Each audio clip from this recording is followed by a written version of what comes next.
The answer to this question is not as simple as you might think. Of course, if you're a Kaizer Chiefs fan, you are thinking, of course they are. And if you're a Pirates fan, you're like, yes, they are definitely destroying South African football. And I'm like to you, wait. Let's hold our horses. If you're an Orlando Pirates fan, remember that last season we were talking about Lesedi Kapinga being at Prison FC. And then Pirates signed him from Prison FC and he's sitting on the bench still. So was Sundowns actually the problem? Sibongiseni Mthethwa, Siyathemba Sithebe, Yusuf Mart. What do all those three players have in common besides playing for Kaizer Chiefs? Before they played for Kaizer Chiefs, they were getting called up to the national team. Now, it's not happening. You look at them, they're either now sitting on the bench or when they are playing, they are displaying below par performances. So then, the question is it Sundowns or is it the players who keep on going to Sundowns, Chiefs or Pirates? Which makes me say, let's ask a new question. Why do players still go to Chiefs, Pirates or Sundowns despite the fact that some of them do not really succeed and they can see that the players who are there are better than them? But that's not the case. And we're going to go through 9 reasons. And the last 2, I think you probably will agree with me more because, well, of course you will. Number 1 is the fact that there is just prestige and recognition when you play for these teams. If I ask you right now, who played for Chippa United in 2020 and what did they do? You will not remember. If I ask you who played for Kaizer Chiefs in 2020, Samir Nukovic comes to mind because you know what he did, right? But a lot of these other players have good careers in these other small teams. But since they are not Chiefs, Pirates or Sundowns, no one really cares that much. Number 2 is obviously the financial situation. And this is more on Kaizer Chiefs. I'm not beefing with Pirates or Sundowns, but Kaizer Chiefs is the team that is known for paying their players a lot of money. Sundowns will pay a transfer fee that is very high, but that's not to say they then pay the player peanuts, but just Kaizer Chiefs has that reputation of paying more than the others. But why do they go to Sundowns if they can go to Chiefs where there's more money? Well, Sundowns are winning trophies and success. Who does not want to win? Like, everyone knows this. Since we were kids, we were playing football for the fun of it, but now you come, you play professional football, you're like, okay, I'm enjoying playing for this team, but we're sitting in the 10th place. Every season we're just playing to survive in the league. You want to win trophies. Number 4 is the fact that if you're playing again for a team that finished 9th or 12th in the league, you're thinking to yourself, oh yeah, the season is starting. We're trying to finish 12th again. We're trying not to get relegated. You play for Sundowns, the season starts, you are in the MTN 8. You are going to play in the CAF Champions League. You probably, if you win that thing, you can play in the Club World Cup. You see what is happening here.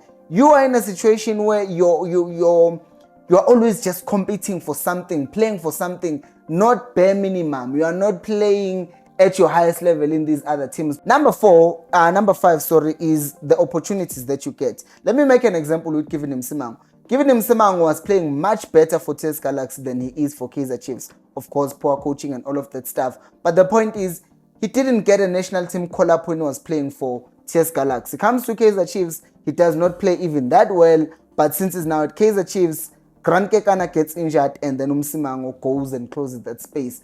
I asked myself a question. If he was still at TS Galaxy, was he going to be the one who replaced Grant Kekana?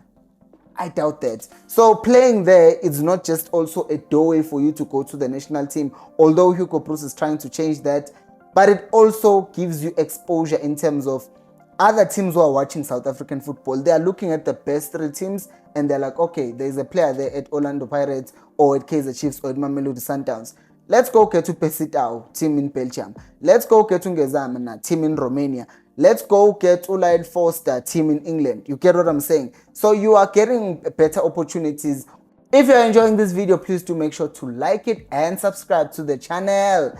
Let's go to point number 6. Team infrastructure. Have you noticed how people talk about good facilities FC when they are mocking Kaizer Chiefs? But that's kind of a big deal, right? Because that also means less injuries. That also means you are just training in a proper environment where it's not like your safety is not taken care of. You think of not just infrastructure in terms of facilities as Kaizer Chiefs, but also if you are playing for Eastern Towns, you are likely going to sleep in a better hotel when you are traveling, like logistics wise, and everything else is going to be fine for you. I mean, let's talk about this, for example. How many teams, because this thing of infrastructure also extends to the professionalism of the team. How many times have you heard that Sundowns did not pay their players money? I'm waiting. Chiefs? Nope. Pirates? Nope. Yet, if you go around other teams in the PSL, you'll find that a team did not pay a player their money and then now they're in trouble. The level at which things are done in those teams also just remove all of these things that are, what's the word? Inconvenient. Inconveniencing you? Whatever. Number 7 is players of ambition. Like, I don't think there's a player who wakes up and says, yeah, if I go to Sundowns, I'm probably not going to play. Because there are players, for example, let's take Usaila. Usaila, when he got to Sundowns, Umrena was owning that position. But he has taken that position. And if there are people like that who can go to a bigger team and take a position from a specific player, then you're also going to think, I'm good. People are confident in their abilities. And there is a research that proves that actually people are likely to overestimate their abilities. So now, is that really going to be on Sundowns or is it? Because number 8 is promises that are made by teams, which I think this is where people agree with me or not. Because sometimes a player could be promised that, listen, you are coming to Kaizer Chiefs, you are going to play. Njabulo Ngcobo comes to Kaizer Chiefs with thinking, he was the defender of the season, the previous one, and then he comes to Chiefs. Does he start? Now he's on his way to Sekhukhune. How many games did he actually play at Kaizer Chiefs? A lot of these stories I can pick from Sundowns, I can pick from Pirates. It's all the same across all 3 teams. But some of these players are made promises. Of course, some of them enforce those things and put them on contracts that I have to play 20% of the games or 30% of the games or however many. And you see some players being picked and you're like, Ifomiak is not even that great. That's because they've been smart enough to put that in their contracts. But for some, that's not the case. And then number 9 is this thing that people will say. The external factors, which is, one, a player might really want to go to another team, but because an agent sees that if we sign for Kaizer Chiefs, let me make an example. Sign for Kaizer Chiefs, even though it's a free transfer, but there's going to be a fee for me for signing on bonus for this player, and the agent fee is going to come to me. Or a person's like, okay, fine, Chiefs has a huge signing on bonus, but Sundowns are paying a bigger transfer fee.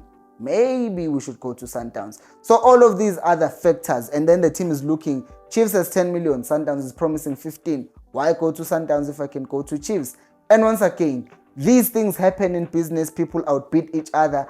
But if a player does not want to go, he still has a decision to stay and not go to the team. These people are old. We can't keep on just blaming these 3 teams, or more specifically Mamelodi Sundowns, for decisions that are made by players. That is why I always say, the first and the biggest thing that I think any player should do is get a proper agent, because your agent is going to influence where you end up going. We saw with Upule Monduguti, there were reports that had a clash with his agent because they wanted him to go to Pirates, but he wanted to go to Sundowns. But still, you see that that's a player deciding his own future. So I think if more players started deciding their futures wisely, then we wouldn't be sitting here talking about is Sundowns or is Pirates or is Chiefs killing South African players. But what do you think? Let me know down on the comment section below. Keep on watching these videos. This one specifically where I talk about is Jose Rivero leaving Pirates, or this one where I talk about is Rulani Mkwena leaving Mamelodi Sundowns. I will see you on the next one. And until then, keep watching football. It's live.